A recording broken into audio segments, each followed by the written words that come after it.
ਗੁਰ ਪ੍ਰਸਾਦ ਜਪ ਆਦ ਸੱਚ ਜੁਗਾਦ ਸੱਚ ਹੈ ਭੀ ਸੱਚ ਨਾਨਕ ਹੋਸੀ ਭੀ ਸੱਚ ਇਕ ਓੰਕਾਰ ਸਤਨਾਮ ਕਰਤਾ ਪੁਰਖ ਨਿਰਭਉ ਨਿਰਵੈਰ ਅਕਾਲ ਮੂਰਤ ਅਜੂਨੀ ਸੈਭੰ ਗੁਰ ਪ੍ਰਸਾਦ ਆਦ ਸੱਚ ਜੁਗਾਦ ਸੱਚ ਹੈ ਭੀ ਸੱਚ ਨਾਨਕ ਹੋਸੀ ਭੀ ਸੱਚ ਇਕ ਓੰਕਾਰ ਸਤਨਾਮ ਕਰਤਾ ਪੁਰਖ ਨਿਰਭਉ ਨਿਰਵੈਰ ਅਕਾਲ ਮੂਰਤ ਅਜੂਨੀ ਸੈਭੰ ਗੁਰ ਪ੍ਰਸਾਦ ਜਪ ਆਦ ਸੱਚ ਜੁਗਾਦ ਸੱਚ ਹੈ ਭੀ ਸੱਚ ਨਾਨਕ ਹੋਸੀ ਭੀ ਸੱਚ ਇਕ ਓੰਕਾਰ ਸਤਨਾਮ ਕਰਤਾ ਪੁਰਖ ਨਿਰਭਉ ਨਿਰਵੈਰ ਅਕਾਲ ਮੂਰਤ ਅਜੂਨੀ ਸੈਭੰ ਗੁਰ ਪ੍ਰਸਾਦ ਜਪ ਆਦ ਸੱਚ ਜੁਗਾਦ ਸੱਚ ਹੈ ਭੀ ਸੱਚ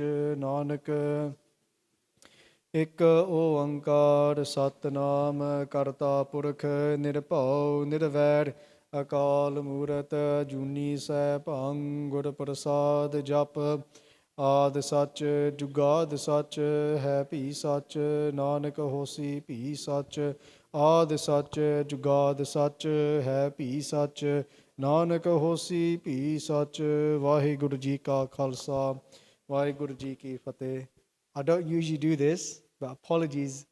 If it's okay, I'm going to sit down today because I'm very tired. I've been driving since 2 o'clock from Wolverhampton to get here. So even though I've been sitting, it's very tiring drive for that long and making stops. So I'll rather sit. Is that okay, everyone? I'm not tall anyway, so it's probably much not difference in height, sitting and standing anyway. But thank you. So last week we went through Hukam versus free will, God's will versus our own will. What is it, right?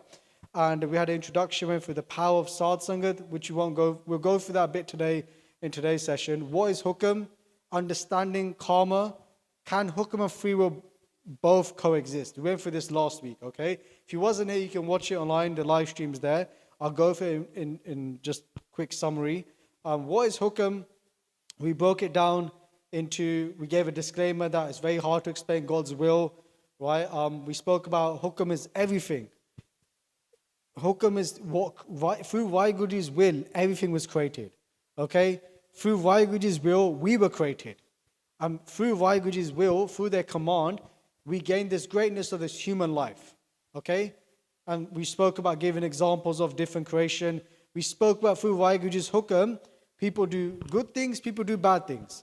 And those that do good, they gain good. So Uttam means high actions, in that case, one translation, and Sukh. If you do good, you're going to get good.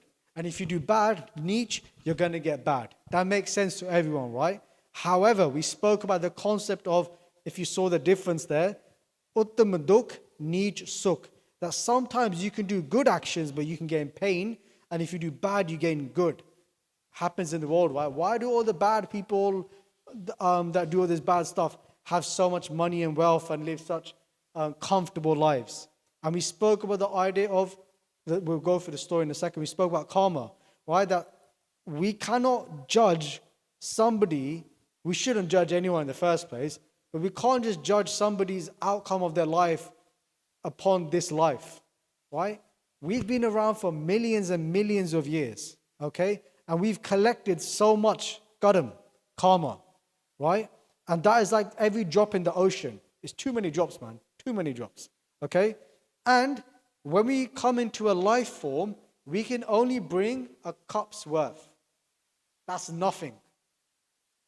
So in that cup, you may have to do this, you may have to do that, whatever, right? You may have to die this way, you may have to have this many car crashes or accidents and so on. However, at the same time, we are adding to the cup. Because every time, due to this, what we brought in this life, those are our scenarios or circumstances. And depending on how we react to those, if we do something good with a desire, if we do something bad, we gain more karma. Tika? It's never ending. It doesn't end. It's a cycle. Cycle never has an end to it. Okay? So in that case, if somebody gains bad in their life, but they're doing good actions, is not because this law doesn't make sense. It's because they're having to burn away their previous bad deeds. And technically, that bad deed could have been worse, or I would say worser, that's not a word, right? It could have been worse, right? But due to the good actions, we burn away the impact of that. So we could have, in this case, had a really serious car crash, but someone just tapped our car and gave us a dent, which probably happens in this car park a lot, because a lot of people don't know how to park, right? And you guys know that, right? Especially my mothers and sisters. I'm joking, right? I seen his face there. It was a joke. Please, I can joke as well. Right? I just saw his face. He's like, I can't believe he said that. But generally in Southall, people can't drive. We all know that, right? Anyway, it was a joke. Please, I don't want no complaints coming into basics afterwards. So, like I was saying, it could have been something much worse, but it was burnt away. And from being a huge, the impact being massive, it was small. Okay, and vice versa, someone could be doing so many bad actions, but how come they're gaining good? Well, maybe if you didn't look at them in the aspect of this life, but of the ocean and the cup, maybe they've done a lot of good, or in their previous lives, they did good, and they said that because it is good, I want good back, and now they're getting those rewards in this life. So in most cases, when you look at people that are rulers, that are kings, so on and so on, they have done something good in order to gain that. They've probably given a lot of charity in their previous lives, right? And now they're reaping the rewards of that. And like I was saying earlier, because a lot of times we associate dukh with being detached. What I mean by that is when we're going through dukh, we say, oh, dukh and sukh, be beyond those two things. But the same goes for sukh. Be beyond sukh as well, because we may think that sukh, which means peace, pleasure, we may think that, oh, sukh is good. But sukh still keeps us here as well. Sukh still keeps us in this world. So ultimately, even that sukh is dukh. Some crazy stuff going on here, right? Even the sukh, even the peace, worldly peace that we're gaining, the comforts of the world, even that in its true essence is dukh. Because that is taking us away from Vaheguru, right? The comforts of the world. And in most cases, the worldly pleasures that we gain give us an urge for more. And that can lead to sin, right? If people have lots of power, lots of money, I'm just generalizing here, but most of the people in the world that we see on social media, they have these two things, and a lot of them are doing some crazy stuff. Maybe not because they're a bad person, but because the urge is there. And sometimes in our lives, you may think, how come God didn't give me that much? Maybe that's a blessing, because if we had those things, we'd have that temptation as well. And that temptation, we may have fallen to it as well. Does that make sense what I'm saying? But these are all just different scenarios that I'm just saying to you. So let's not always look at us having less, meaning that we're not as valued or not as protected or not as looked after by God. Maybe them giving us less is them looking after us. Because if we had more, where would it take us? It may not take us where the soul ultimately wants to go, and that is back home. Pika? So in that case, sometimes this dukh that we're living in is actually the true sukh. Right? But it doesn't feel like that. So we went through this concept of Karam and how everything is inside Karam. We told a story, and we finished with this last point about everything is in Vaheguruji's Hukam. And if somebody can understand Vaheguruji's Hukam, Nanak Hukam hai je bujjai, bujjai means to understand, ta home kehe na koi. Home here we translate not to just ego, but duality. Home is a sense of two. That I exist and God exists. That is still duality. The essence that we're trying to get to is that there's only one, which is something really hard, right? It's not simple, but at least we know what we're trying to aim for. At least we know where we are, so we can get to wherever we need to get to. Okay? And then we spoke about what is the easiest way to follow Vaheguruji's command. Just follow what the Gurus told us. Take one teaching and apply it to your life. That one teaching could be just wake up in the morning and say Vaheguru. And that is great. Yeah, fair enough. Maybe we can't do other things. Maybe we can't wake up in the morning. But when can you wake up? When do you wake up? Can you wake up 5 minutes early and say Vaheguru? Let's stop focusing on what we can't do and start focusing on what we can do. And that will take us to where we need to get to. Okay? Take the medicine will do the rest. Vaheguruji's name, saying Vaheguru, whatever name you have for God, that is the medicine. By saying that, that will get us to where we need to get to. And then we told the famous story, well, it's not that famous, but it's a really good story of when the Sikhs asked Guru Sahib this question, Ke, hey Guru Arjan Dev Ji, so what is it then? Is it free will or is it hukam? Is everything in God's will or do we have a choice? And Guru Arjan Dev Ji said that it's in 3 different levels. Okay?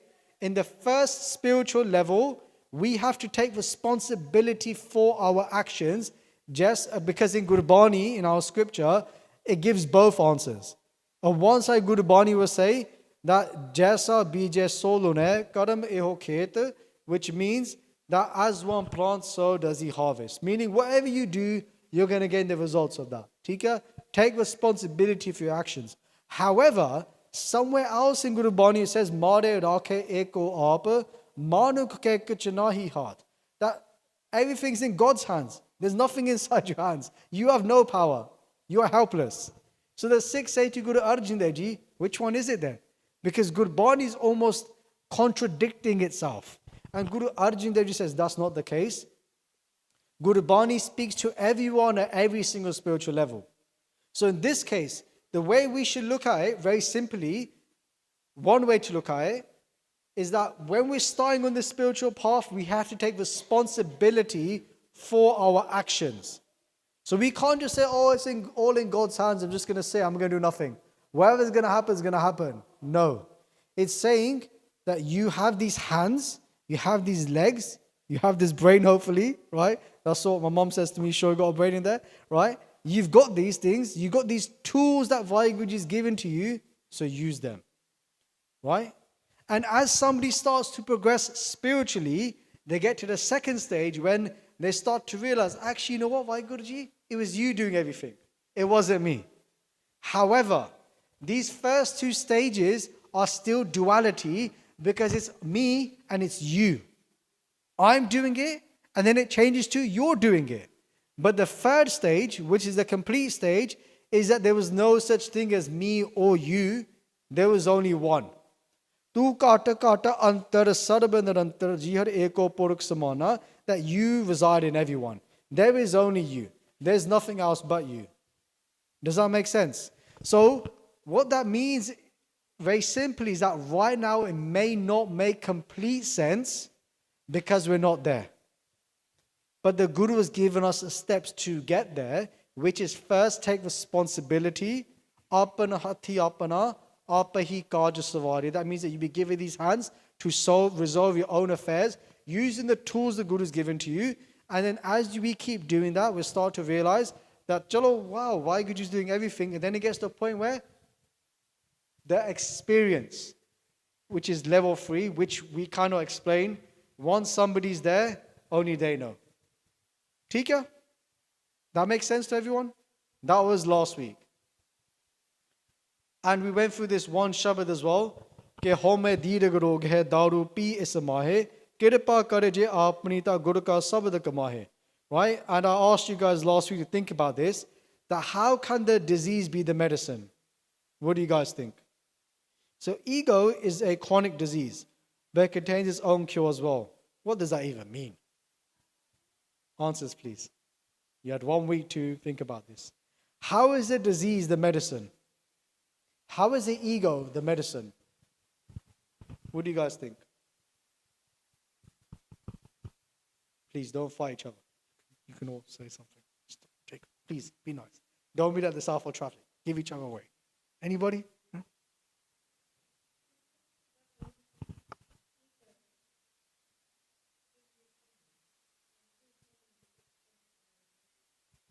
That's a fun. I love the answer. I've never thought of it like that way. I'll say yeah. Probably not the answer I was looking for, but yeah, ego gives us pain, and through pain we meet Vaheguruji. So in that way, it becomes the medicine. Fantastic. Great answer.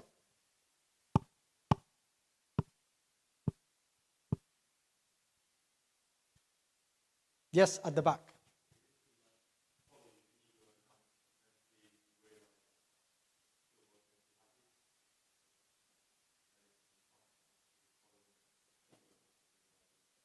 It's a great answer. I think definitely, if you look at it in the way of, if we keep following our ego through many, many lives, eventually we can realize that, mate, you ain't doing nothing for me, right? So it's a great answer as well. Fantastic. Anybody else? Hanji. Sorry, there's a VG over here. 2020 Vision Singh. Hanji. Hanji.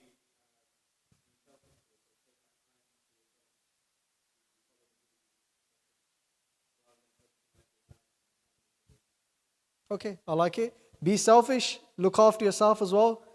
It's great. And actually, sometimes you have to be selfish. Sometimes you have to look after yourself. Selfish sometimes gets this negative connotation to it. But again, if we can't look after our own selves, then how can we look after somebody else? It's good. Good answer as well. The one I was looking for more specifically, again, not to say anyone was wrong, is that Homer, again, when they say Dirag, Dirag is, again, if you use it chronic here, Dirag in one case means long, right? It means it's such a powerful disease that we said last week, that this disease does not leave us even when we die. The ego stays with us from each body that we go through, the sense of I. That's why it's the worst disease to have, because a disease you may gain of this body will go when you die, right? The disease may kill us, but the disease is gone. But the ego travels with us from one body to the next for millions of years. It's because of the ego we are all sitting here, okay? But the Guru says that in the ego is the medicine. Why? Because we have to use the ego to destroy the ego. What that means is that when we say ho or me, we say me, I'm a fool.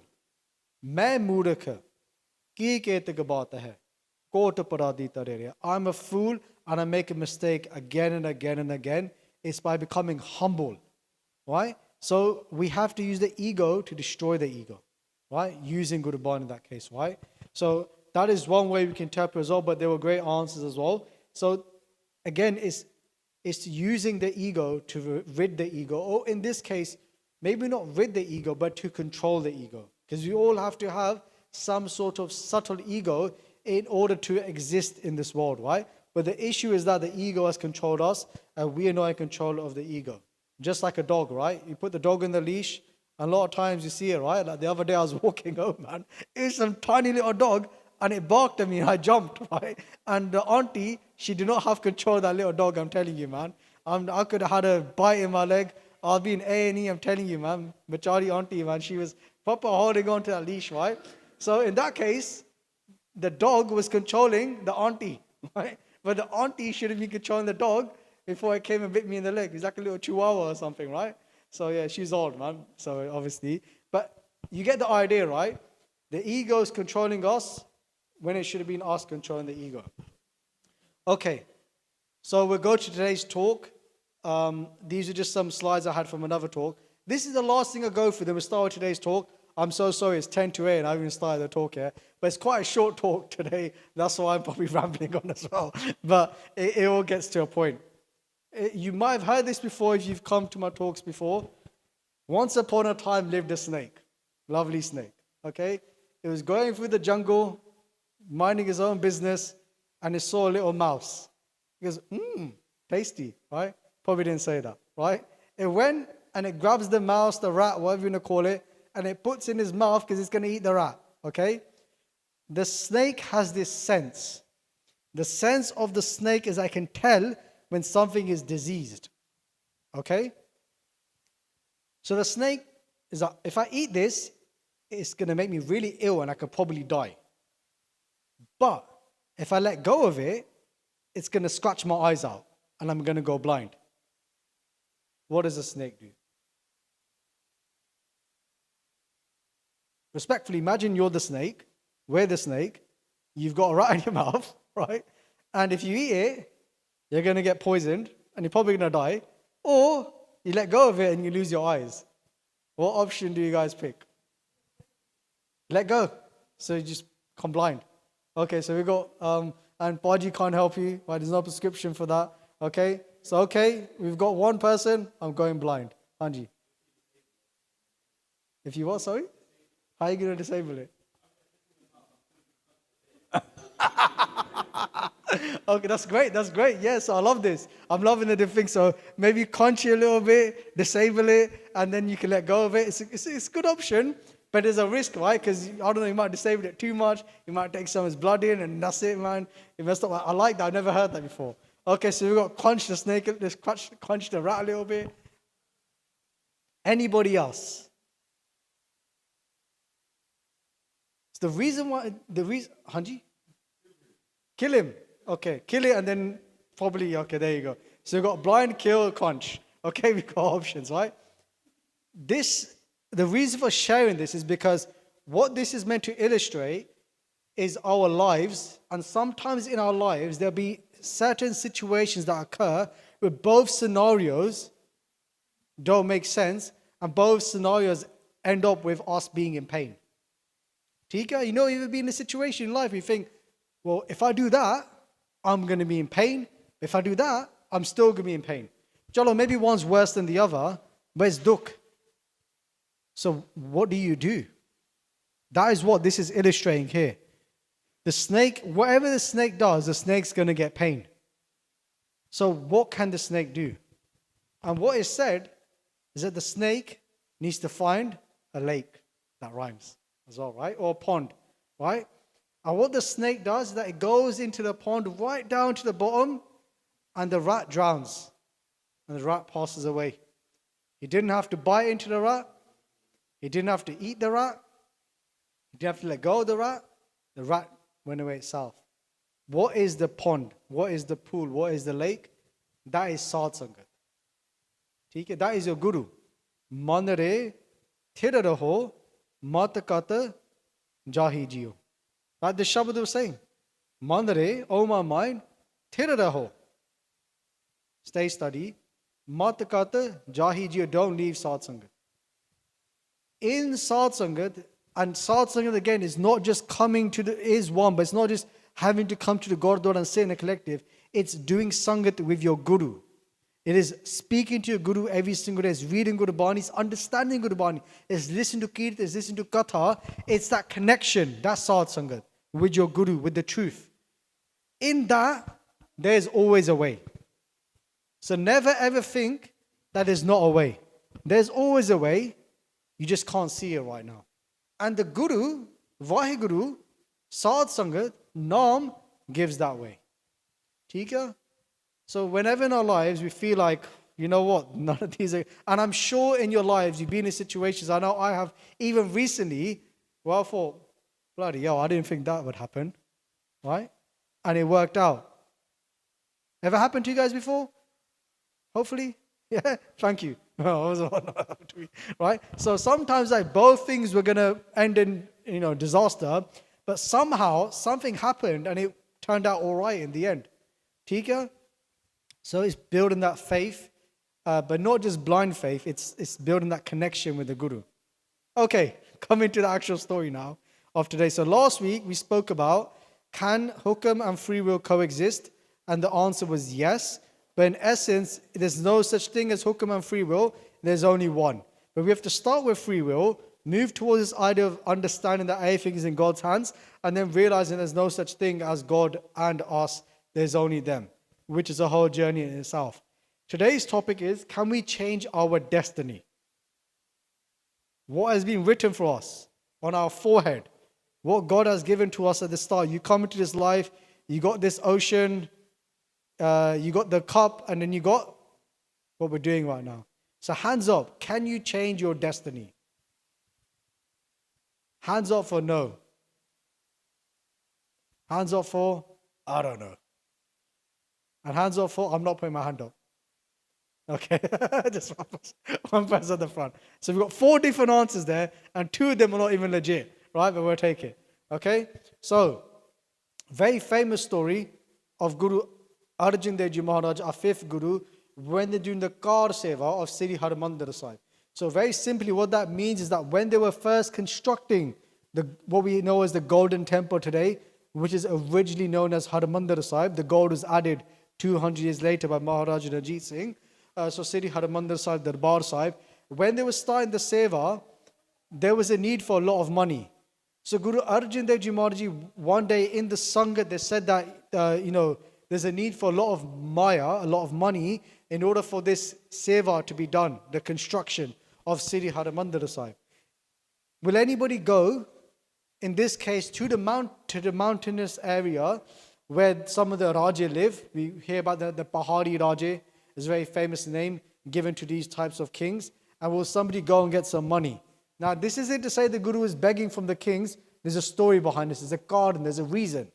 So, Sikho Bhai Kalyana Ji accepts Guru Sahib Ji's hukam, and they say, I will go. So Bhai Kalyana Ji heads towards the mountains, and they come to this village that's in one of the mountainous areas, right? And in that village, the people that live there, they are all pujaris of a patthar. What that means is that they worship a stone, okay? And what they would do is that it was a special time, and they would basically, they'd wash the stone, and then they'd fast for many, many days. That was their practice, right? You'll see this in India, right? I forgot what the name of the patthar is. If it's got Thakur. The Shivling as well, that's something different, but that's one. They may do that as well, but it's called like Thakur or something like that, right? So they'd worship this stone. And when Bhai Kalyana Ji went there, all these, I'll use the word Hindu here in that case, all these Hindus were fasting, they're worshipping the stone, and they'd wash the stone with water, and then they'd drink the water, right? Because they saw that was very blessed. And when Bhai Kalyana Ji comes, they're all going to the mandir, and Bhai Kalyana Ji is waking up in the morning, he's doing his part that he's learned from the Gurus, and they say to him, what are you doing? Why are you not following what we're doing? And that's when Bhai Kalyana Ji says these words, this is beforehand. Sabde uttam kupal gavan prani anek kahyo sukha pavan. This is what Guru Arjan Dev Ji said to the Sikhs. One of the greatest acts of charity you can do is kupal gavan. Kup means a well. Ku means well, right? They say one of the greatest actions you can do is that you can build a well. You see that today, right? When people give charity or do charity, they go build a well somewhere. Prani anek kahyo sukha pavan. Many people can come and they can drink that water. They say, Iste uttama sirjana tala, even greater than this is building a lake. Right? Nara pasu panchi sukha lehe jala, because in a lake, not just humans, but animals can go and they can gain sukh from this as well, right? And again, it's one after the other, and it gets to the point where Guru Sahib is saying that a sarovar is one of the greatest acts you can do, is building a sarovar, right? And that's why this God seva is happening, which I forgot to mention earlier. So as they go, they're worshipping these types of stones. I tried to Google them. I don't know if it looks like that. You might find them at the seaside, right? But they have a certain type of look, these types of patthar that these Hindus are worshipping. So what happens is that they say to Bhai Kalyana Ji, why are you not worshipping the stones like we are? And they say that Bhai Kalyana Ji responds to them saying, Sona sabate Bhai Kalyana. So Bhai Kalyana Ji says these words, Madhura bhagte sanga bakhana, in such sweet words, Purukha jagate Thakur mere. They say that your Thakur, I think it's Thakur Das maybe, or I forgot the name. They say your Thakur is your Thakur, your master is your master. They say my master is awake. Purukha jagate, jagda hai. My master is alive. Jo bole sukh det kanere. My master speaks to me. My guru, Shabad Guru, speaks to me all the time. Now when this happens, the Hindus are very offended. So that they tell the Raja, and the Raja gets offended, the king of the area, and he says, bring this Kalyana to me. And what did they say to Bhai Kalyana Ji? They say that because of your disrespect, we're going to give you a punishment. And the punishment is, we're going to chop your leg off. Tika? Because you don't follow our ways, because you don't accept our ways, and in some cases you disrespected our ways, we're going to chop your leg off. Now in today's world, that might sound quite extreme.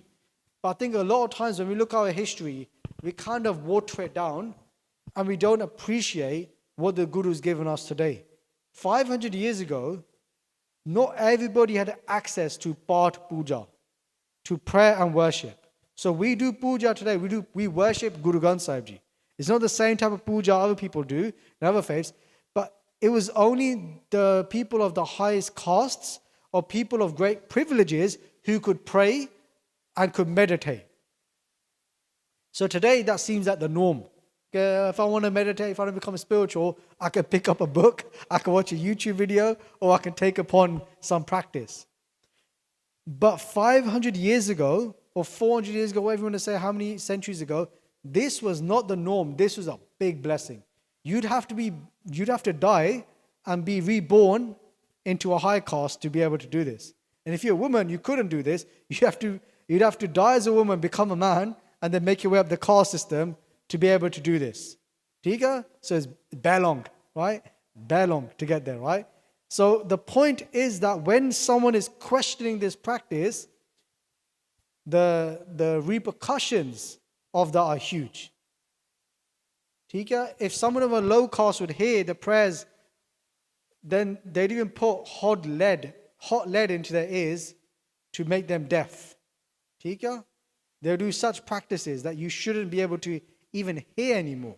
If your shadow went over their food, that food was seen as impure. So like today in Langar, we talk about, we all sit on the same level, eat the same food. Your shadow was seen as impure, let alone your body, let alone what you're touching. Even your shadow was seen as impure. And technically, in today's world, going off on a tangent for 10 seconds, when today we say, I'm a Jat, right? I'm the gangster Jat, highest caste, right? Jat is part of the low caste, right? You won't get nothing. Jat, number plate here, number plate there. They ain't getting nothing, right? We're all of us in that case, we're all Nevi Jat. We're the lowest of the low. Jat, Jamad, wherever it is, we're all the same. Obviously, we don't believe in caste, but again, for those that are born in caste that kind of flog it around, right, or sing the tunes, none of us could have done Path Puja. The Guru came and saved us, otherwise right now, we'd be wandering around lost. Right? And we'd come into this life and lead this life with no access. So what the Guru did was revolutionary. It was huge. So huge that today we don't even realize how blessed we are. To even have the opportunity at our own will to want to learn spirituality or connect to Waheguru. Whereas in those times they couldn't. So again, they're going to chop his leg off. When this happens, Bhai Kalyanaji does the only thing he can do, he does an ardas. There's a humble plea to Guru Arjan Dev Ji ke, hey Guru Arjan Dev Ji Maharaj, meri rakhya karo, protect me. And when they do this ardas, this humble plea, the king faints. The king faints at that time. And obviously, before they could chop his leg off, everybody looks at the king, because to them the king's the most important person, right? So everybody turns around, starts paying attention to the king. And the wise people in that court, they say that they put two and two together. That obviously, when we're going to chop his leg off, the king fainted. So there must be something special about this person that's allowed this to happen. So they do a humble plea to Bhai Kalyanaji. Can you save the king? Can you help the king? Bhai Kalyanaji does another ardas to Guru Arjan Dev Ji. The king eventually wakes up, gains consciousness, and the king says, look, my bad. Sorry, man. Tried to cut your leg off. Please forgive me, right? Right? But take me to your Guru. Take me to who you follow. Right? And that's what happens. Is that at that time, the king, it's a long story, but I'm summarizing certain parts. The king goes with Bhai Kalyanaji and his population, his praja, his soldiers, to Sri Amritsar Sahib. When they come to Sri Amritsar Sahib, he comes into the court of Guru Arjan Dev Ji. What is so beautiful about this description, this is from Guru Pratap Suraj Granth, what is happening inside the darbar at that time? This is so inspiring. They say, Tis chin meh Sri Arjan Nath pothi patita hote gehe hath. They say, in that moment, when the Raja and Bhai Kalyanaji come into the court of Guru Arjan Dev Ji, Sri Arjan Nath, the king, the master, Guru Arjan Dev Ji sitting on the throne of fifth Guru, Pothi Patita, Hote Gehe Hath. They're saying Guru Sahib Ji's heart, Guru Sahib Ji, the heart which in Guru Sahib Ji's hands, there is a Pothi Sahib. Guru Arjan Dev Ji Patita, Guru Arjan Dev Ji is reading Guru Bani themselves. Crazy, right? Crazy. Amazing. You never think that. Today when we look in the Gurdwara, which is fine, which is beautiful, we see the Granthi Singh, the Singhani, male or female, reading from Guru Granth Sahib Ji. Somebody doing their part, their nityanim. Imagine walking into the Darbar and Guru Arjan Dev Ji is reading Guru Bani themselves. Imagine how beautiful the voice of Guru Arjan Dev Ji must have been when they were reading that Guru Bani. Because then Guru Arjan Dev Ji used to do Kirtan. Guru Arjan Dev Ji started a different, you could say, a style of Kirtan. Right? Before was the Rababis, and then the Ragis came in from Guru Arjan Dev Ji's time. By Satta Balavan Ji Saki, long story, right? But Guru Arjan Dev Ji themselves used to do Kirtan. Imagine how beautiful it must have been Guru Arjan Dev Ji themselves reading Guru Bani, and you walk inside and Guru Arjan Dev Ji's reading that Guru Bani which flows through them. So, Pothi Patita Hote Gehe Haath, O Ankar ki Tok, Mukh Ehi, Likhya Met Na Sakiye Kehi. They're reading the Bani, O Ankar Bani, which is Dakhni O Ankar. So we used to do Dakhni Ankar Katha hai a couple of years ago. They're reading this prayer of Guru Nanak Dev Ji. And when the Raja walks in, he matha takes, he sits down, he hears this line, Likhya Met Na Sakiye Kehi. Guru Arjan Dev Ji is reading this line. What is the line? Actually, Lek na mitai hai sakhi jo likhya kartar. Whatever is written cannot be erased. That comes in Gurbani. The inscription inscribed by the one cannot be erased. So whatever has been written in your life, you cannot destroy that. That is going to happen. So now we're coming to the question, why? About our destiny. Can our destiny be changed? Can we destroy destiny? We'll have you look at it. Then later on, a few lines later, it says, Likhya, phir na sakiye, jo pavi tyo sar, that the inscription cannot be changed. Likhya phir na sakiye, jo pavi tyo sar, as it pleases you, you take care of everyone, right? But they say, Nadar teri sukh paya, Nanak sabad vichar, through your glance of grace, somebody can still gain sukh.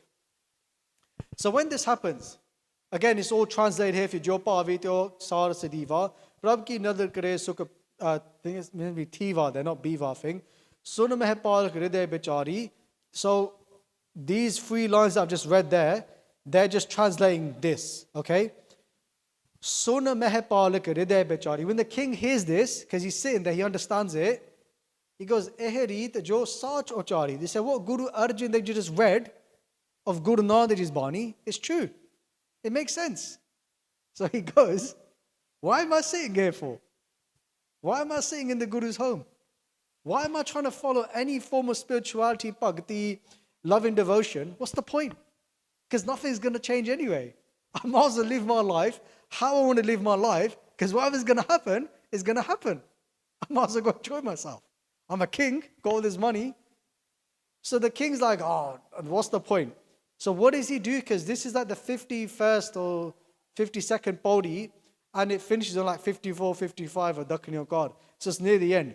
So when Guru Arjan Dev Ji finishes this Shabad, the Raja says to Guru Arjan Dev Ji, this thing, like, what's the point? What's the point of me being here? If whatever's written is going to happen is not going to change, then there's no point in me coming to see you, because respectfully, you can't do nothing for me, because whatever's going to happen is going to happen. And what does the Guru say? The Guru says, give me 3 days and I'll give you an answer. Theek hai? And last week I said to you guys, you have to wait 7 days. So hopefully today we'll get the answer to the question in the next 3 minutes, or in my case, probably 10 minutes, because I talk forever. Okay? So what happens is the Raja says, chalo theek hai phir. Right? 3 days, I can wait 3 days. The Raja returns back to his tambu. He's staying in a tent just outside Sri Amritsar Sahib. Whatever he does for the rest of the day, whatever Raja will do, and he goes to sleep. Raja goes to sleep and he has the craziest dream ever. In his dream, he's living his life as the king. You know, kids, grandkids, sukh, dukh, everything. And then he dies. Then he's reborn into the house of a low caste, a Chandal. He goes up has his kids, get married, kids, grandkids. I'm just trying to summarize it. But he lives 80 years of his life in his dream. And imagine this, we've all had dreams, right, which are quite real. You know, it's so real, and you wake up and you feel so attached to the dream. And it's like, whoa. Especially when it's a bad dream, right? And maybe someone's died or something's happened in your dream, you think, whoa, like, and it feels so real. He's had that dream. But imagine having such a dream where you're living, because sometimes you have dreams and they feel like such a long dream. I'm going off topic, but it relates, but it's quite interesting. Has anybody ever gone back to sleep for like 5 minutes, but your dream was bare long? And you think, how the hell did that happen in 5 minutes? That was like such a long dream. Tika, so we're all understanding. So imagine this guy, this Raja, has had a dream, and he's lived like 80 years. The rest of his life as a king, then a whole nother life. All of this dream. Bare long, man. But he's experienced every moment of it. Sukh, dukh, pain, separation, happiness, gaining something, losing something. That's a lot of emotion to feel in the dream. And then to wake up, I think, yo, man, what was that? When he wakes up, one of his guards come in the room and they say, Guru Arjan Dev Ji Maharaj is going out, they're going hunting, and they want you to join them. So that is exactly what happens. The Raja joins Guru Arjan Dev Ji. He's gone out hunting, but the whole time he's thinking about this dream. Right? He's trying to go about his day, do his thing. This is day 2, remember? Day 1's finished, crazy dream. Day 2, he's gone out hunting. And when he's hunting, he comes across a little hidden, a little deer, a little cute one, right? Maybe not cute, I don't know. I'm just adding some extra flavor to it, right? And what happens is that he starts chasing the deer. He's so focused on the deer, he loses all his soldiers. The Guru's left behind in that case as well, for a special reason, which you'll find out. He's chasing the deer, keeps riding towards the deer gets away. Oh dear. You get it? That was a joke. Right? So the deer gets away. It's oh dear, no dear. Hi, Rabba. Right? So yeah, he goes, how did that end up here? Right? So I've got good jokes, please laugh. Anyway, so what happens is that he's ended up nowhere. There's no deer. He's on his own. Oh dear. Right? So what happens then? And I repeat my jokes because I think they can laugh again. But more people are laughing at me. It's such a hot day that he decides that he's going to rest under a tree until the sun goes down. Maybe the people will find him, and he's really thirsty. As he's laying under the tree and he's resting, closes his eyes, right? Someone comes up to him and they go, Dad? Papa? Maybe. I don't know what they're saying, right? He opens his eyes and there's this guy standing in front of him and he looks familiar to him. Now this person that's standing in front of him is from a low caste, a Chandal. Chandal very simply is seen as a low caste in India where they would cremate the bodies. Okay? So it comes in Gurbani quite a lot, the term Chandal, right? For many reasons, which you can ask there one if you want to. So he's just buried his dad. Okay? His dad's passed away and he just buried his dad. And now he's come in front of this king. The king's trying to sleep, get rest, and he's gone, Dad. And the king's woken up like, yo, man, I swear I know this guy, but why is he calling me dad for? Right? I ain't his dad. Right? And it's so confusing. Where has he seen this person before?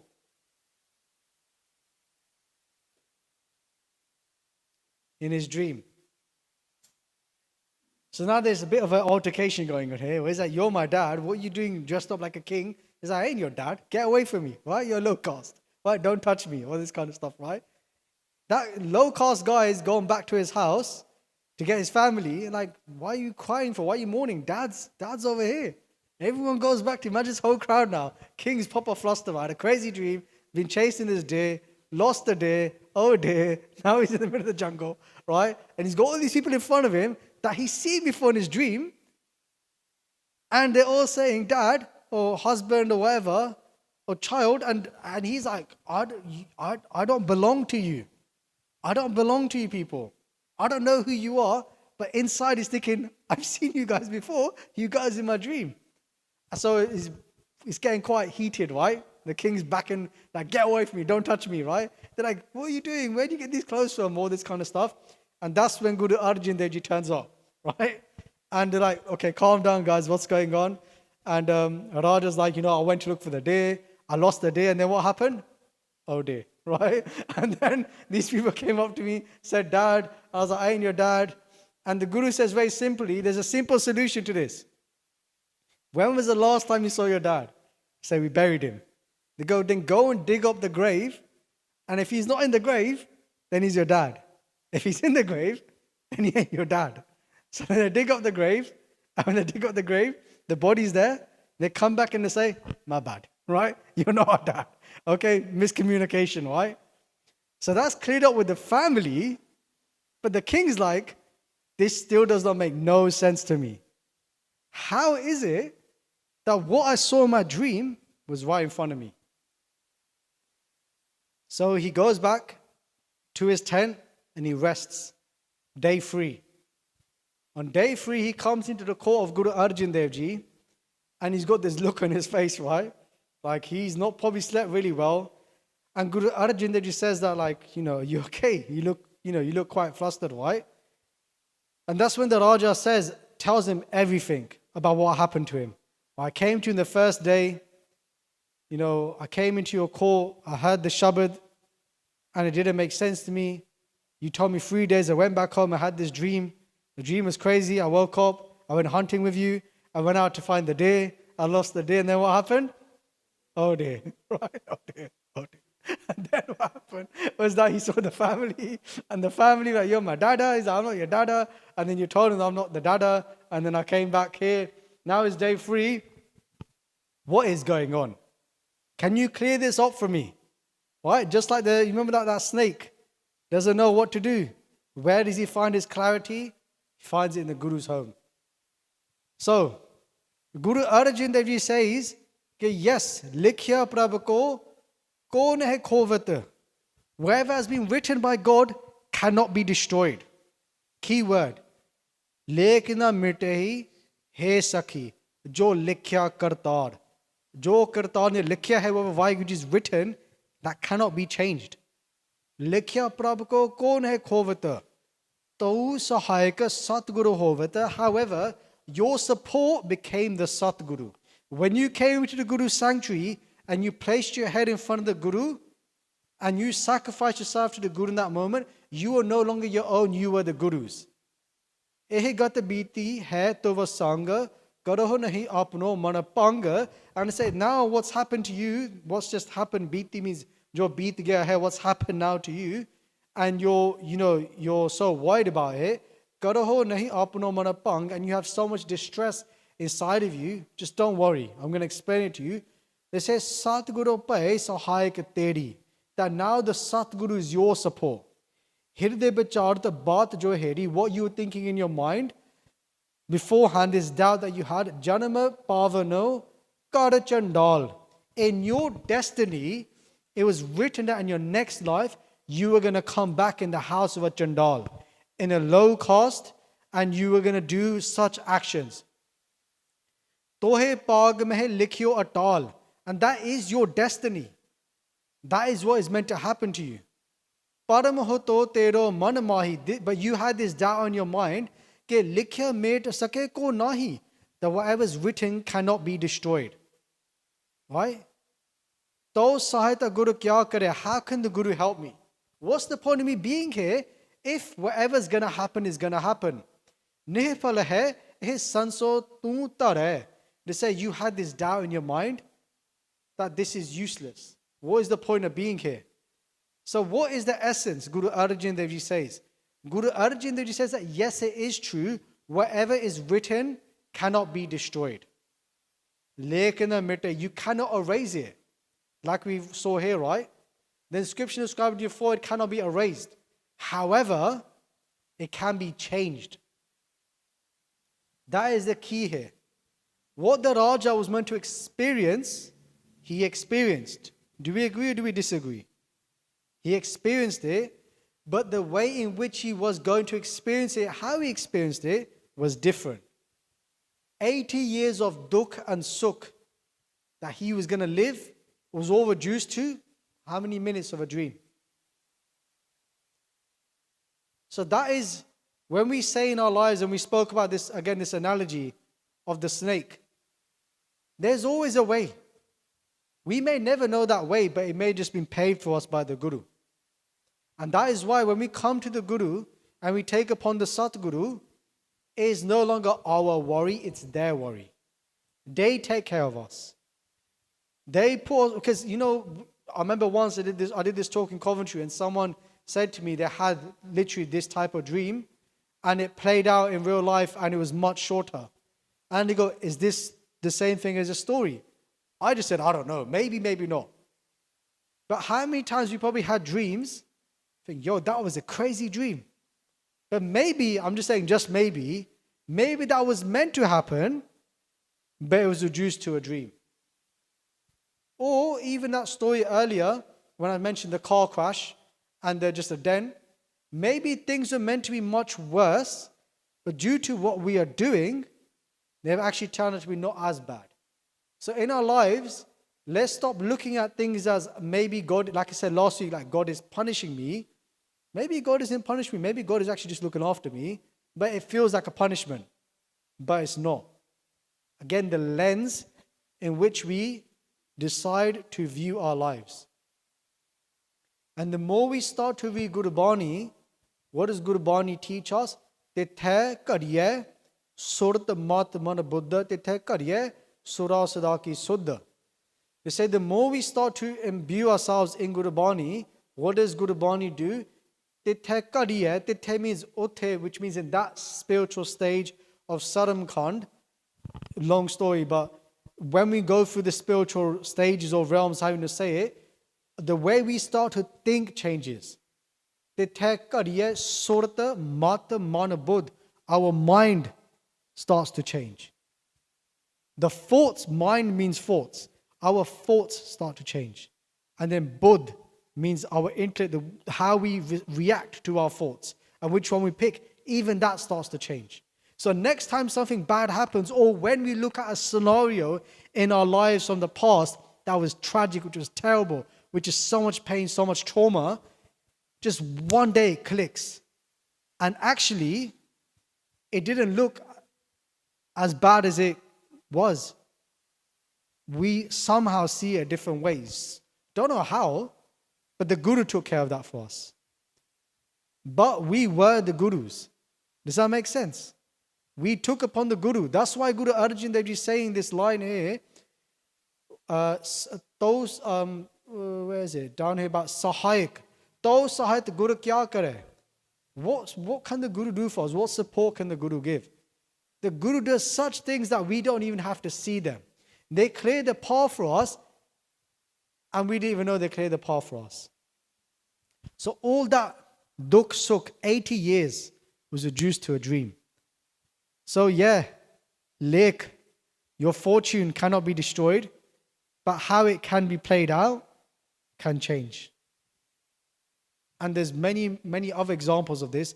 And the last story I'll finish off with, which I stole from many Gurumukhs, I'm saying here as well, right? Matha tekana. What is one of the most practical things that we can do besides reading Gurbani and connected to Gurbani, which is everything, right? If you don't take anything else away from today's session, that if you just connect to Gurbani, listen to Gurbani, understand Gurbani, you're chilling. You'll be fine. So there's a very, very famous story of a Qazi who came to visit Guru Gobind Singh Ji. This kind of brings this whole thing together. And he basically was saying this line over here. He goes that in Islam, in the Hindu faith, and it's generally known that whatever's written in your destiny is going to play out. I've been hearing these rumors from your Sikhs, and they're saying that, no, this doesn't exist. You can change things. How is this possible? Why are your Sikhs spreading these rumors? Why? About such things, why? This cannot happen. And Guru Gobind Singh Ji Maharaj explains the importance through an analogy of a stamp, right? And the importance of sharing this is because that stamp, which you can see here, for example, for us, we have a stamp, and that is our matha, and that is our hands. So it's very widely known, universally, that your fortune is written on your forehead and on your hands. So you hear about fortune tellers, people that read your lake, right? Lake in the middle here, Sakhi. It is true. It exists. Again, for Sikh, we don't care in one respect. Because it's not our lake anymore. It's the Guru's lake. Nothing belongs to me. It all belongs to the Guru. So whatever's going to happen, I'm protected by my Guru. Like we said last week, Panda Pao. Whose Panda are we sitting in? Apparatus? Or vessel? Vessel. Main man. Right? We're sitting in the Guru's vessel. So if we fall apart, it's fine because we're falling apart in our Guru's hands. And the Guru take care of us. So, whenever we come to the Gurdwara and we matha take, how should we matha take? It's so simple, but even I'm guilty sometimes when you're tired, back hurts, been a long day, and sometimes we're a bit sloppy with our matha take. Matha take means your forehead has to touch the floor. Okay? It can't levitate. It can't tease the ground like, ooh, ooh, right? It's got to hit the ground. It's got to rest on the ground. It's not even a headbutt. It's not a headbutt take, right? It's sort of a tongue twister, right? Your forehead has to rest on the floor. Our forehead needs to rest on the floor, and your hands need to also rest on the floor. We don't do this, right? We don't do this. We don't come to the Guru like this in that case, right? How do we come to the Guru? We come to the Guru like this. Tika? I'm not saying if you do this, you're wrong. Tika? I'm just saying how we're taught traditionally. Doy kar jor comes in Gurbani. Kare ardas. When we come to the Guru, doy kar jor. Do means two, kar means hands, jor means together. Because what does this symbolize? My hands are empty. My hands are empty. So when we come to the Guru, we matha take, let's make sure our hands touch the floor and our forehead touches the floor and we rest there. And every time that happens, our lake is changing. And the way it's explained here is so beautifully, and because I'm not very articulate in the way I explain things, I'm just going to read it out to you. And I've highlighted the key parts. So one time, there was a congregation, as I say congregation, if anybody knows me from the past, right? One time, there was a congregation in the Darbar of Guru Gobind Singh Ji. If anybody bought gifts or offerings for the Guru, the Ardasiya Singh, so again, you see this in Hazur Sahib or Takht Sahibs, there would be somebody there who would do the supplication. The Ardasiya Singh would place their offerings in front of the Guru and mention the Sangat's plea or prayer in the form of supplication. So somebody would do the prayer for you in this case, right? As you see when you go to Takht Sahibs, right? People take a parchi, they take a paper, and they do the ardas, right? Some would offer money and some gold. The Guru would fulfill all wishes of the Sangat who brought their offerings. Amongst the Sangat was a Qazi, right? Qazi Salahuddin was present. When the Sangat dispersed, the Qazi came forward to the Guru and asked, Guruji, why do your Sikhs do ardas? In this case, humble request. Why do your Sikhs do ardas? Right? What is the need to do ardas? The Brahmins, the Hindus say that whatever God does, we have to accept it. And you two say the same. We Turks also believe that no one can go against the will of God. Then what is the meaning of this? Why am I hearing that Sikhs come and do this ardas? Why? What path is this? When you are happy with the Sangat, you bless them with children and wealth. Why do you lie to them if it's not written in their faith? Tika? So he's almost calling the Guru a liar, that if it's not going to happen, it's not going to happen. And if it's going to happen, it's going to happen. So what is the need to do this? How does bowing down reverse our bad fate? Okay? Does that make sense to everyone? Following the story so far? How does bowing down to the Guru, doing ardas to the Guru, reverse our bad fate? Guru Gobind Singh Ji replied, listen, O Qazi. Then Guru Sahib Ji took a seal. In this case, you can see like a stamp. And if you look at this stamp, it's very hard to read anyway, but the stamp is opposite. It's whatever you want to call it, it's the opposite way around. Then Guru Sahib Ji took a seal and dipped it into ink and stamped it onto the piece of paper. Guru Sahib Ji then said, one has to reap what they sow in this life based upon karma. Whatever you've done in your previous life, you've done that. We've done that, now we've got to pay for that, good or bad. Like the symbol on the seal is reversed and cannot be read, but once stamped on paper, the symbol becomes obverse. It changes. Our lake, our destiny, which is in that case wrong, if you want to put it like that, bad destiny, right? That is flipped. So Vaheguru has placed the mark of our fate on our forehead.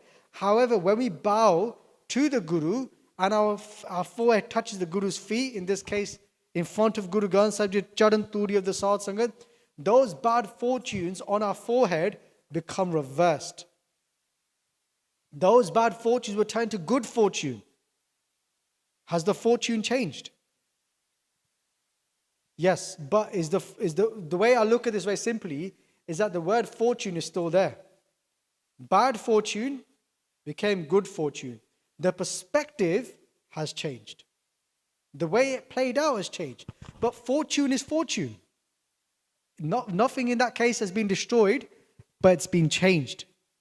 From something that was bad, again, the Raja's life playing out 80 years, where could that have gone? We don't know. It became good fortune because he still experienced it, but it all became a dream. So those bad fortunes will turn to good fortune. If the Sikh never bows down his or her, then their face shall always remain reversed. By bowing to the Guru, the true Guru, their desires and motives of the Sikh become pure, their desires become pure, and their lives become fruitful. Does that make sense to everyone? So every time we bow to the Guru, all our, in that case, our Putte Lek, all of our lekha, those accounts that we have to pay for, we're going to have to pay for them, but not in the way we think we have to pay for them. So the whole point of this, and this comes back to, and this is the last slide, is that all this stuff is very interesting. It's quite interesting, right? And last week, people asked some very deep questions and started getting a bit philosophical with me. Now, what about this, what about that? And what I'm going to say right now is quite interesting. Just forget everything I taught you. Because none of this stuff really matters. And what I mean by that is that Sikhi is so beautiful and our Guru is so great, we don't need to get caught up in the nitty-gritty of like, well, okay then, so I've got all this to pay off for, I've got to do this, I've got to do that. Just love your Guru, follow your Guru, read Guru Bani, connect to Guru Bani, bow to your Guru, and the Guru takes care of the rest. We don't need to go down this rabbit hole of trying to understand, well, where have I come from? What do I need to do to get to where I need to get to? The Guru does that all for us. All we got to do is take upon the Guru.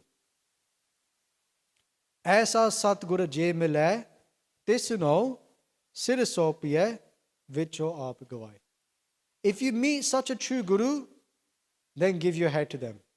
And vicho aap gawai, just give up all this of this I, me, I don't know this, I don't know that, trying to calculate things.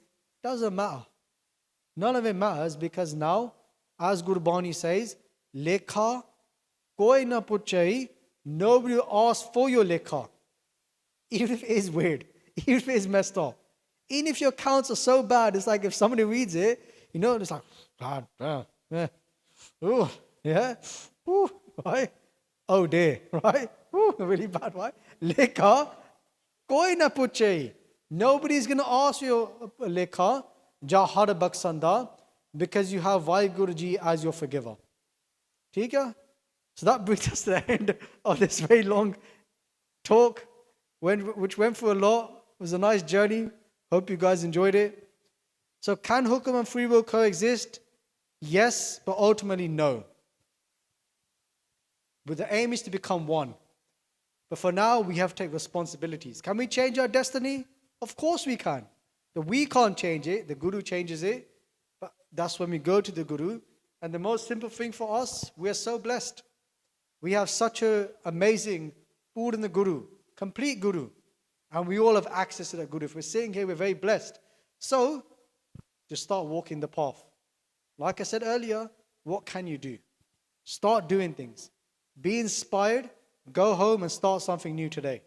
ठीक है? Make a promise to yourself, I'm going to go home and I'm going to do an extra Japji Sahib every single day. Or I'm going to listen to Simran every day. I'm going to do some seva. Right? It could be something as simple as, you know what, I'm going to listen to one ang of Guru Granth Sahib Ji every single day. I'm going to do Saj part.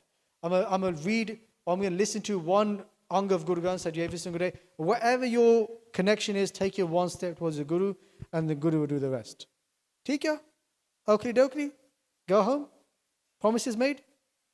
Okay? For 30 seconds, everyone's going to close their eyes, and we're all going to make some sort of promise to the Guru. ठीक है? If you don't want to, you don't have to. ठीक है? But let's all think about something that we can all do from today going forward. It doesn't have to just be, oh no, he's telling me to do Japji Sahib. I don't do Japji Sahib. I ain't got time. It could be something as simple as, you know what, I'm just going to try and be a better person, which sounds quite like an easy thing to say. But you know what, I'm not going to get angry with my sibling anymore. I'm going to try something new. Right? If I'm not talking to my sibling, you guys sisters, you're making an evil look, right?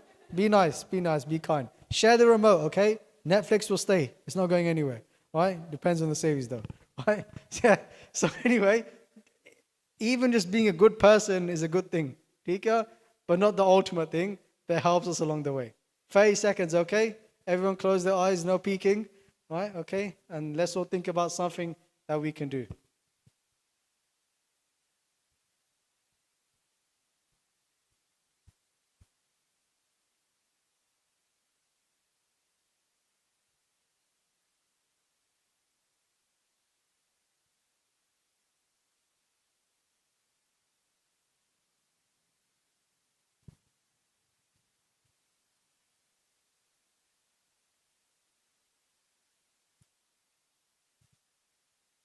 Hopefully you guys have thought of something that is helpful.